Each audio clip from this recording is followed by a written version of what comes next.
జగమెరిగిన సత్యం అండి ఇది. కాదంటారా? ఏమన్నా ఆశించాడా?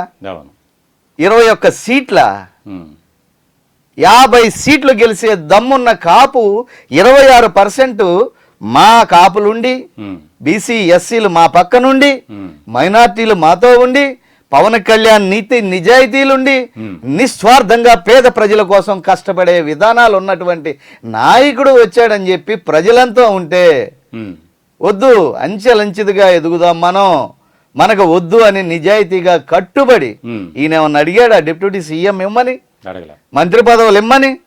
ఆయన ఇచ్చిన పదవులు ఆయన పొందినటువంటి డిపార్ట్మెంట్స్కి, ఫర్ ఎగ్జాంపుల్ గృహ నిర్మాణం, పంచాయతీ రాజ్, పంచాయతీలు, రోడ్లు ఉన్నాయండి చూడండి. నిడదవోలు నుంచి తాడేపల్లిగూడెం రోడ్డు, తణుకు నుంచి తాడేపల్లిగూడెం రోడ్లు లేదు, చూడండి నల్లజర్ల రోడ్లు చూడండి.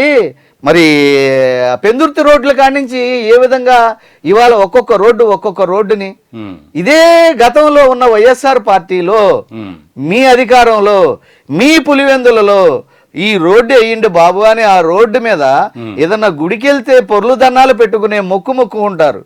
జగన్మోహన్ రెడ్డికి బట్టలన్నీ ఓడదీసి పొర్లు దల్లాలు పెట్టుకుంటూ రోడ్డు అయ్యిండని నిరసన తెలియజేసిన సంఘటనలు మీ మీడియా వారు ఎన్ని చూశారు? ఎన్ని వేల కోట్లు తీసుకొచ్చి ఇవాళ పంచాయతీలకు విలువనిచ్చాడు? ఇవాళ గిన్నిస్ బుక్ ఆఫ్ రికార్డులోకి ఏ విధంగా వెళ్ళాడు? ఆయన ఎవరన్నా తగ్గించేది? ఆయన తగ్గి బతుకుతున్నాడు.